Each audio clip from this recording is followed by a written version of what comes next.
ಎಲ್ಲಿಂದ ಹಿಡಿದು ಅಂತ ಅಂದರೆ ಪದಗ್ರಹಣ ಕಾರ್ಯಕ್ರಮ ನಡೀತಲ್ಲ ಅಲ್ಲಿಂದ ಹಿಡಿದು CM ಕಚೇರಿ ಒಳಗಡೆ ಎಲ್ಲವೂ ಕೂಡ ವಾಸ್ತು ಪ್ರಕಾರವಾಗಿ ನೋಡಿಕೊಂಡು ಪ್ರತಿಯೊಂದು ಕೂಡ ಅದನ್ನು ಫಾಲೋ ಮಾಡಿದ್ದಾರೆ DK ಶಿವಕುಮಾರ್ ಅವರು.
CM ಆರ್ಥಿಕ ಸಲಹೆಗಾರರಾಗಿ IAS ಅಧಿಕಾರಿಯಾಗಿರುವಂತಹ LK ಅತೀಕ್ ಅವರನ್ನ ನೇಮಕ ಮಾಡಲಾಗಿದೆ. ನಿವೃತ್ತ IAS ಅಧಿಕಾರಿ ಇವರು LK ಅತೀಕ್ ಅವರು 1991ನೇ ಬ್ಯಾಚ್ನ ಹಿರಿಯ IAS ಆಫೀಸರ್. CM ಕಾರ್ಯದರ್ಶಿಯಾಗಿ ರಾಜೇಂದ್ರ ಚೋಳನ್, CM ಆರ್ಥಿಕ ಸಲಹೆಗಾರರಾಗಿ LK ಅತೀಕ್ ಅವರನ್ನ ನೇಮಕ ಮಾಡಲಾಗಿದೆ. 1991ನೇ ಬ್ಯಾಚ್ನ ಹಿರಿಯ IAS ಅಧಿಕಾರಿಯಾಗಿದ್ದಂಥವರು. ಅವರನ್ನ ನಿವೃತ್ತ IAS ಅಧಿಕಾರಿ ಆಗಿರುವಂತ LK ಅತೀಕ್ ಅವರು ಈಗ ಸಾಕಷ್ಟು ವಿಚಾರಗಳಿಗೆ ಸಂಬಂಧಪಟ್ಟಂತೆ ಅಂದ್ರೆ CM ಕಾರ್ಯದರ್ಶಿಯಾಗಿ ಯಾರನ್ನ ಸೆಲೆಕ್ಟ್ ಮಾಡಿದ್ದಾರೆ ಅಥವಾ ಯಾರನ್ನು ವರ್ಗಾವಣೆ ಮಾಡಿದ್ದಾರೆ ಈ ಥರದ್ದೆಲ್ಲ ಡೀಟೇಲ್ಸ್ ನೋಡ್ತಾ ಇದೀವಲ್ಲ. ಅದರಲ್ಲೂ DCM ಕಾರ್ಯದರ್ಶಿ ಆಗಿದ್ರು ಇಷ್ಟು ದಿವಸ ರಾಜೇಂದ್ರ ಚೋಳನ್ ಅವರು. ಈಗ ಸಹಜವಾಗಿ ನೂತನ ಮುಖ್ಯಮಂತ್ರಿಯಾಗಿ ಪದಗ್ರಹಣ ಸ್ವೀಕಾರ ಮಾಡಿದ ನಂತರದಲ್ಲಿ CM ಆರ್ಥಿಕ ಸಲಹೆಗಾರರಾಗಿ LK ಅತೀಕ್ ಅವರನ್ನ ನೇಮಕ ಮಾಡಲಾಗಿದೆ. ಅವರು IAS ಅಧಿಕಾರಿಯಾಗಿದ್ದಾರೆ LK ಅತೀಕ್ ಅವರು. ಪ್ರಸ್ತುತ ಬೆಂಗಳೂರಿನ ಬಿಸ್ನೆಸ್ ಕಾರಿಡಾರ್ನ ಅಧ್ಯಕ್ಷರಾಗಿ ಅವರು ಸೇವೆ ಸಲ್ಲಿಸ್ತಾ ಇದ್ರು. ಈಗ ನಿವೃತ್ತ IAS ಅಧಿಕಾರಿಯಾಗಿರುವಂತ LK ಅತೀಕ್ ಅವರನ್ನ ಆರ್ಥಿಕ ಸಲಹೆಗಾರರಾಗಿ ಅಂದ್ರೆ CM ಕಾರ್ಯದರ್ಶಿಯಾಗಿ ರಾಜೇಂದ್ರ ಚೋಳನ್ ಅವರನ್ನ ವರ್ಗಾವಣೆ ಮಾಡಲಾಗಿದೆ. ಇದಕ್ಕೆ ಮೊದಲು DCM ಕಾರ್ಯದರ್ಶಿ ಆಗಿದ್ರು ರಾಜೇಂದ್ರ ಚೋಳನ್. ಸೊ ಒಂದಷ್ಟು ಚೇಂಜಸ್ ಆಗಿರೋದು ನೋಡ್ತಾ ಇದ್ದೀವಿ. ಆಮೇಲೆ ಒಂದ್ ಕಡೆ ಕ್ಯಾಬಿನೆಟ್ ಮೀಟಿಂಗ್ ಆಗ್ತಾ ಇರೋದು, ಅದರ ನಂತರದಲ್ಲಿ ಈ ಸ್ಥಾನಮಾನಗಳು ಯಾರ್ಯಾರಿಗೆ ಏನೇನು ಕೊಡ್ತಾ ಇದ್ದಾರೆ ಅನ್ನುವಂಥದ್ದು ಕೂಡ ನೋಡ್ತಾ ಇದ್ದೀವಿ. 1991ನೇ ಬ್ಯಾಚ್ನ ಹಿರಿಯ IAS ಇವರು IAS ಆಫೀಸರ್ LK ಅತೀಕ್ ಅವರು. ನಿವೃತ್ತ IAS ಅಧಿಕಾರಿ ಆಗಿರುವಂತ ಇವರಿಗೆ ಒಂದು ಜವಾಬ್ದಾರಿಯನ್ನು ಕೊಟ್ಟಿದ್ದಾರೆ. ಅದರಲ್ಲೂ ಈಗ CM ಕಾರ್ಯದರ್ಶಿಯಾಗಿ ರಾಜೇಂದ್ರ ಚೋಳನ್ ಅವರಿಗೆ ವರ್ಗಾವಣೆ ನೀಡಲಾಗಿದೆ, ಅಂದ್ರೆ ಟ್ರಾನ್ಸ್ಫರ್ ಮಾಡಲಾಗಿದೆ. ಇಷ್ಟು ದಿವಸ DCMನ ಕಾರ್ಯದರ್ಶಿ ಆಗಿದ್ರು ರಾಜೇಂದ್ರ ಚೋಳನ್ ಅವರು. ಅಧಿಕೃತವಾದಂಥ ನೋಟಿಫಿಕೇಶನ್ ಪ್ರತಿ ಏನಿದೆ ಅದನ್ನು ಕೂಡ ನೋಡ್ತಾ ಇದ್ದೀವಿ. ಪ್ರತಿ ಅದರಲ್ಲಿ ಮೆನ್ಷನ್ ಮಾಡಿದ್ದಾರೆ ನೋಡಿ, ಅತೀಕ್ LK IAS ಅಂತೇಳಿ ರಿಟೈರ್ಡ್ ಆಗಿರುವಂಥವ್ರು, ನಿವೃತ್ತರಾಗಿರುವಂಥವ್ರು. ಹಾಗೆ ತುಷಾರ್ ಗಿರಿನಾಥ್ ಒಂದ್ ಕಡೆ ಆರ್ಥಿಕ ಸಲಹೆಗಾರರಾಗಿ ಇವರನ್ನು ನೇಮಕ ಮಾಡಿದರೆ, ಉಳಿದಂತೆ DCMನ ಕಾರ್ಯದರ್ಶಿ ಆಗಿದ್ದಂಥ ರಾಜೇಂದ್ರ ಚೋಳನ್ ಅವರನ್ನ ಈಗ CM ಕಾರ್ಯದರ್ಶಿಗಳಾಗಿ ಅವರಿಗೆ ವರ್ಗಾವಣೆ ಮಾಡಲಾಗಿದೆ. ಕಾರ್ಯದರ್ಶಿಯ ಜೊತೆಗೆ ಕರ್ನಾಟಕದ ವಿದ್ಯುತ್ ಶಕ್ತಿ ನಿಗಮದ ವಿಚಾರವಾಗಿಯೂ ಕೂಡ ಅವರಿಗೇನೋ ಸ್ಥಾನಮಾನ ಕೊಟ್ಟಿದ್ದಾರೆ. ಇನ್ನು ತುಷಾರ್ ಗಿರಿನಾಥ್ ಇದಾರಲ್ಲ, CM ಹೆಚ್ಚುವರಿ ಕಾರ್ಯದರ್ಶಿಯಾಗಿ ಅವರನ್ನ ನೇಮಕ ಮಾಡಲಾಗಿದೆ. ಆದೇಶದ ಪ್ರತಿಯಲ್ಲಿ ನೋಟಿಫಿಕೇಶನ್ ಇದೆಯಲ್ಲ, ಆ ಪ್ರತಿಯಲ್ಲಿ ಅದನ್ನ ಮೆನ್ಷನ್ ಮಾಡಿದ್ದಾರೆ ನೋಡಿ, ಗಮನಿಸ್ತಾ ಇದ್ದೀವಿ.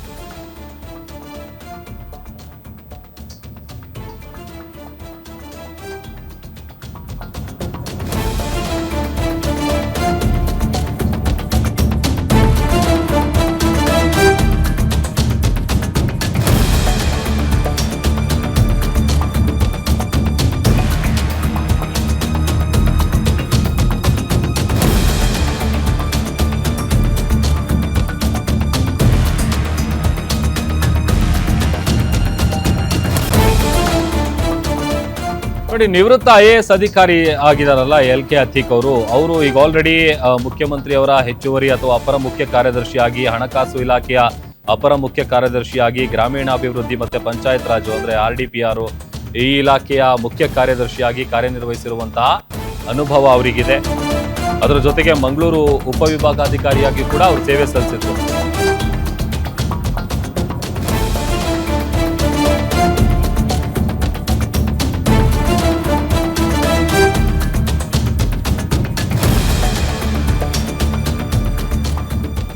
ವಿಧಾನಸೌಧದಲ್ಲಿ ಮೊದಲ ಸಚಿವ ಸಂಪುಟ ಸಭೆಯಲ್ಲಿ ಮಹತ್ವದ ನಿರ್ಧಾರವನ್ನ ತೆಗೆದುಕೊಳ್ಳಬಹುದಾದಂತ ಸಾಧ್ಯತೆ ದಟ್ಟವಾಗಿದೆ. ಚೊಚ್ಚಲ ಕ್ಯಾಬಿನೆಟ್ ಸಭೆಯಲ್ಲಿ 18 ಮಹತ್ವದ ವಿಚಾರಗಳ ಬಗ್ಗೆ ಚರ್ಚೆ ಆಗ್ತಾ ಇದೆ. ಯುವಕರು ಸೇರಿದಂತೆ ಎಲ್ಲಾ ವರ್ಗವನ್ನ ಟಾರ್ಗೆಟ್ ಮಾಡಿ ಒಂದು ಮಹತ್ವದ ನಿರ್ಧಾರವನ್ನ ತೆಗೆದುಕೊಳ್ತಾರೆ ಅಂತ ಹೇಳಲಾಗ್ತಾ ಇದೆ. ವಿದ್ಯಾರ್ಥಿಗಳು ಹಾಗೇನೆ ರೈತರ ವಿಚಾರದಲ್ಲಿ ಮೊದಲ ಕ್ಯಾಬಿನೆಟ್ ಮೀಟಿಂಗ್ ನಲ್ಲಿ ಮಹತ್ವದ ನಿರ್ಧಾರ ತೆಗೆದುಕೊಳ್ತಾರೆ. ರೈತರ ಪರವಾಗಿ, ಜನರ ಪರವಾಗಿ 2 ಗ್ಯಾರಂಟಿಗಳನ್ನ ನೀಡ್ತಾರೆ. ರೈತರ ಜಮೀನಿಗೆ ಉಚಿತ ಟ್ರಾನ್ಸ್ಫಾರ್ಮರ್ ನೀಡೋದಕ್ಕೆ ಚಿಂತನೆ ನಡೀತಾ ಇದೆ. ಬಹುಶಃ ಸುದ್ದಿಗೋಷ್ಠಿಯಲ್ಲಿ ಆ ವಿಚಾರ ಏನಾದರೂ ಹೇಳ್ಬೋದಾ ನೋಡ್ಬೇಕು. ರಾಜ್ಯ ಶಿಕ್ಷಣ ನೀತಿ ಬಗ್ಗೆ ಕೂಡ ಮಹತ್ವದ ತೀರ್ಮಾನವನ್ನ ಕ್ಯಾಬಿನೆಟ್ ಮೀಟಿಂಗ್ ನಲ್ಲಿ ತೆಗೆದುಕೊಳ್ಬಹುದಾದಂತ ಸಾಧ್ಯತೆ ದಟ್ಟವಾಗಿದೆ. ಅದರ ಜೊತೆಗೆ ವಿದ್ಯಾರ್ಥಿಗಳಿಗೆ ಸರ್ಕಾರಿ ಬಸ್ಗಳಲ್ಲಿ ಉಚಿತ ಬಸ್ ಪಾಸ್ ನೀಡುವಂತ ವಿಚಾರವಾಗಿಯೂ ಕೂಡ ಚರ್ಚೆ ಆಗ್ತಾ ಇದೆ. ಇದೇ ರೀತಿಯಾಗಿ 18 ನಿರ್ಧಾರ ತೆಗೆದುಕೊಳ್ಳಬಹುದಾದಂತ ಸಾಧ್ಯತೆ ದಟ್ಟವಾಗಿದೆ.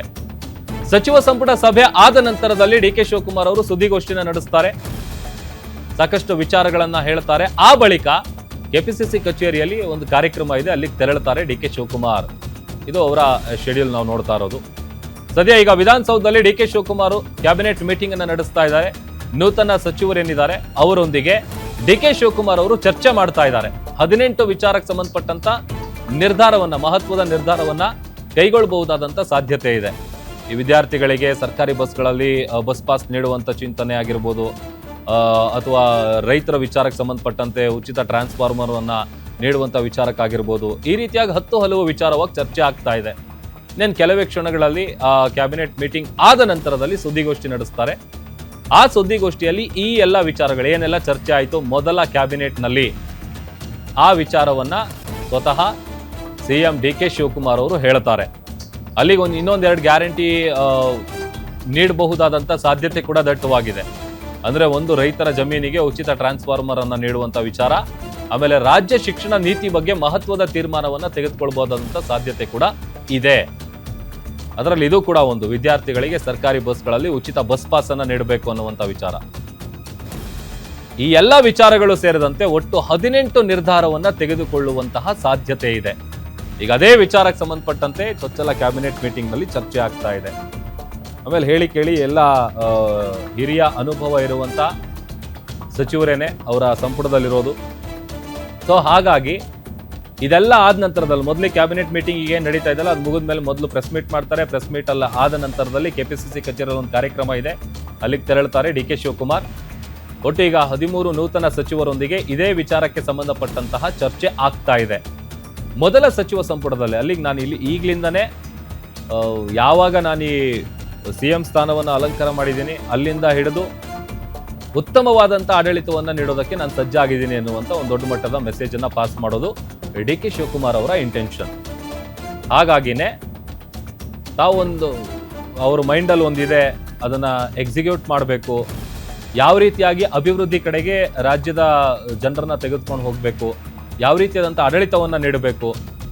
ಸೊ ಯಾಕಂತಂದ್ರೆ ಸಹಜವಾಗಿ ಇಷ್ಟು ದಿವಸ DCM ಆಗಿದ್ದಂಥ ಸಂದರ್ಭದಲ್ಲೇನೆ ಅವರು ಅಹವಾಲುಗಳನ್ನು ಸ್ವೀಕರಿಸ್ತಾ ಇದ್ದಿದ್ದಾಗಿರ್ಬೋದು, ಜನರ ಕುಂದುಕೊರತೆಗಳನ್ನು ಕೇಳ್ತಾ ಇದ್ದಿದ್ದಾಗಿರ್ಬೋದು, ಸ್ವತಃ ತಾವೇ ತೆರಳಿ ಜನರ ಹತ್ರಕ್ಕೆ ಹೋಗಿ ಏನೇನು ಸಮಸ್ಯೆ ಇದೆ, ಅದಕ್ಕೆ ಏನೇನು ಪರಿಹಾರ ನೀಡಬೇಕು, ಈ ಥರದ್ದೆಲ್ಲ ನಡೆ ಇಟ್ಟಿದ್ದಾರೆ ಡಿ.ಕೆ. ಶಿವಕುಮಾರ್ ಅವರು.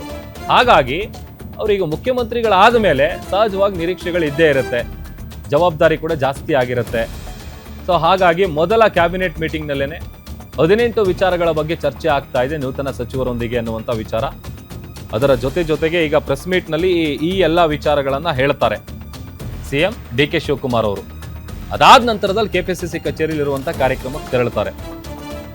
ಆಲ್ರೆಡಿ ನಿರಂತರವಾಗಿ ಬೆಳಗ್ಗಿನಿಂದಲೂ ಕೂಡ ನಾವು ಗಮನಿಸ್ತಾ ಇದ್ದೀವಿ, ಎಲ್ಲೆಲ್ಲಿ ಸೆಲೆಬ್ರೇಷನ್ಗಳಾಗ್ತಾ ಇದೆ, ಆಮೇಲೆ ಅವರು ಪ್ರಮಾಣ ವಚನ ಸ್ವೀಕಾರ ಮಾಡಿದಂಥ ನಂತರದಲ್ಲಿ ಆಗ್ತಾ ಇರುವಂಥ ಬೆಳವಣಿಗೆಗಳು ಪ್ರತಿಯೊಂದು ಕೂಡ ಹೇಳಿ ಕೇಳಿ ಎಲ್ಲ ವಿಚಾರವಾಗಿಯೂ ಕೂಡ ನಿರೀಕ್ಷೆ ಇದೆ. ಅದರಲ್ಲೂ ಡಿ.ಕೆ. ಶಿವಕುಮಾರ್ ಅವರ ವಿಚಾರಕ್ಕೆ ಸಂಬಂಧಪಟ್ಟಂತೆ ಮೊದಲ ಕ್ಯಾಬಿನೆಟ್ ಮೀಟಿಂಗ್ ಆಗಿರೋದ್ರಿಂದ ಏನಾದರೂ ಒಂದು ಮೇಜರ್ ವಿಚಾರವನ್ನ ಚರ್ಚೆ ಮಾಡಿ ಅನೌನ್ಸ್ ಮಾಡಬಹುದಾದಂಥ ಸಾಧ್ಯತೆ ಸಹಜವಾಗಿದೆ. ಸೊ ಅಲ್ಲಿಗೆ ಇನ್ನೇನು ಕೆಲವೇ ಕ್ಷಣಗಳಲ್ಲಿ ಸುದ್ದಿಗೋಷ್ಠಿ ಕೂಡ ಆರಂಭ ಆಗುತ್ತೆ. ಆ ಸುದ್ದಿಗೋಷ್ಠಿಯಲ್ಲಿ ಈ ರೈತರು, ವಿದ್ಯಾರ್ಥಿಗಳು, ಯುವಕರು ಎಲ್ಲರ ವಿಚಾರಕ್ಕೆ ಸಂಬಂಧಪಟ್ಟಂತ ಒಂದು ಮಹತ್ವದ ಅನೌನ್ಸ್ಮೆಂಟ್ ಮಾಡಬಹುದು, ಏನ್ ನಿರ್ಧಾರ ಮಾಡಿದ್ದಾರೆ, ಏನ್ ಡಿಸಿಷನ್ ತೆಗೆದುಕೊಂಡಿದ್ದಾರೆ ಅಂತೇಳಿ. ಮತ್ತಷ್ಟು ಡೀಟೇಲ್ಸ್ ಕೊಡ್ತಾರೆ ನಮ್ಮ political reporter Durgesh, live join ಆಗ್ತಾ ಇದ್ದಾರೆ. ದುರ್ಗೇಶ್, ಸಿಎಂ ಆಗಿ ಪ್ರಮಾಣ ವಚನ ಸ್ವೀಕಾರ ಮಾಡಿದ ನಂತರದಲ್ಲಿ ಚೊಚ್ಚಲ ಕ್ಯಾಬಿನೆಟ್ ಮೀಟಿಂಗ್ ನಡೀತಾ ಇದೆ. ಯಾವೆಲ್ಲ ವಿಚಾರಗಳ ಬಗ್ಗೆ ಚರ್ಚೆ ಆಗ್ತಾ ಇದೆ? ಪ್ರೆಸ್ ಮೀಟ್ ಅಲ್ಲಿ ಏನ್ ನಿರೀಕ್ಷೆ ಮಾಡಬಹುದು ನಾವು?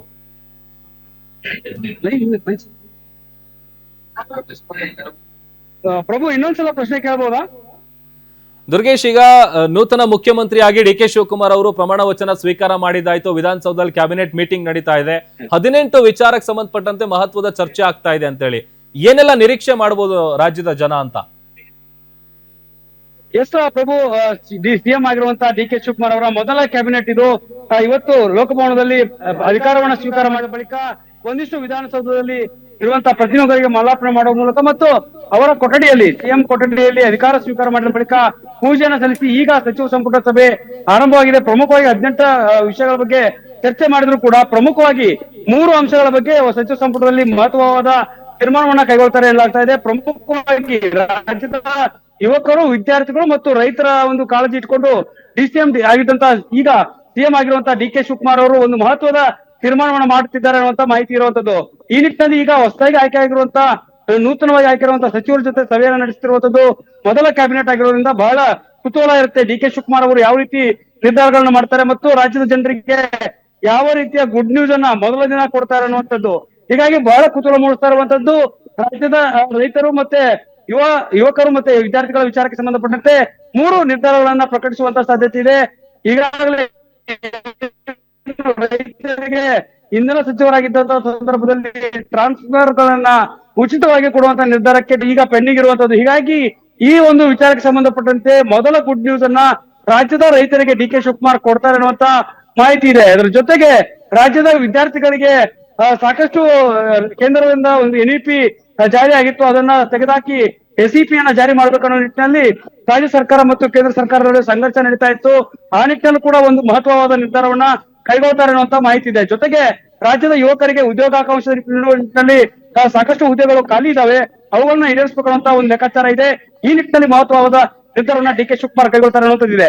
ಈಗ ಆ ಸಭೆ ಒಂದಿಷ್ಟು ಅರ್ಧಗಂಟೆ ಆಗಿರೋದ್ರಿಂದ ಒಂದಿಷ್ಟು ವಿಚಾರಗಳನ್ನ ಸಭೆ ನಡೆಸಿ ಮೊದಲ ಸುದ್ದಿಗೋಷ್ಠಿಯನ್ನ ಸಿಎಂ ಆಗಿ ಡಿ.ಕೆ. ಶಿವಕುಮಾರ್ ನಡೆಸ್ತಾರೆ. ಆ ಒಂದು ಸಭೆಯಲ್ಲಿ ಈ ಎಲ್ಲ ವಿಚಾರಗಳನ್ನ ಪ್ರಕಟ ಮಾಡುವಂತದ್ದು ಇರುವಂತದ್ದು.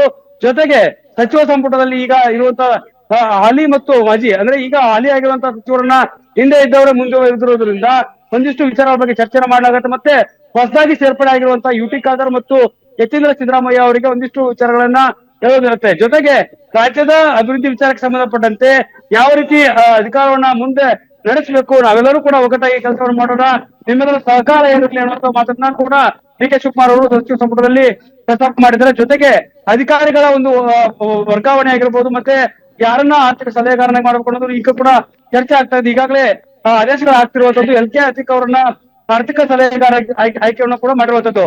ಹೀಗಾಗಿ ಡಿ.ಕೆ. ಶಿವಕುಮಾರ್ ಅವರ ಸುದ್ದಿಗೋಷ್ಠಿಯತ್ತ ಬಹಳಷ್ಟು ಕುತೂಹಲ ಮೂಡ್ತಾ ಇದೆ. ರಾಜ್ಯದ ಜನರಿಗೆ ಮೊದಲ ಸಿಎಂ ಆಗಿ ಯಾವ ರೀತಿ ಆದೇಶವನ್ನ ಮಾಡ್ತಾರೆ, ಮೊದಲ ಗುಡ್ ನ್ಯೂಸ್ ಅನ್ನ ಯಾವ ರೀತಿ ಕೊಡ್ತಾರೆ ಅನ್ನೋದನ್ನ ಸುದ್ದಿಗೋಷ್ಠಿಯವರೆಗೂ ಕೂಡ ಕಾದು ನೋಡ್ಬೇಕಾಗತ್ತೆ ಪ್ರಭು. ಓಕೆ, ಥ್ಯಾಂಕ್ ಯು ದುರ್ಗೇಶ್ ನಿಮ್ಮೆಲ್ಲ ಡೀಟೇಲ್ಸ್ಗಾಗಿ. ಸೊ ಹಾಗಾದ್ರೆ ಕ್ಯಾಬಿನೆಟ್ ಮೀಟಿಂಗ್ ಆಗ್ತಾ ಇದೆಯಲ್ಲ, ಸುದ್ದಿಗೋಷ್ಠಿಯಲ್ಲಿ ಗುಡ್ ನ್ಯೂಸ್ ಅನ್ನ ಕೊಡ್ತಾರಾ ಇಲ್ವಾ? ಕ್ಷಣದ ಮಾಹಿತಿಯನ್ನ ನೀಡುತ್ತಾ ಹೋಗ್ತೀವಿ ಚಿಕ್ಕ ಬ್ರೇಕ್ ನಂತರ. ಡಿ.ಕೆ. ಶಿವಕುಮಾರ್ ಎಂಬ ಹೆಸರಿನಾದ ನಾನು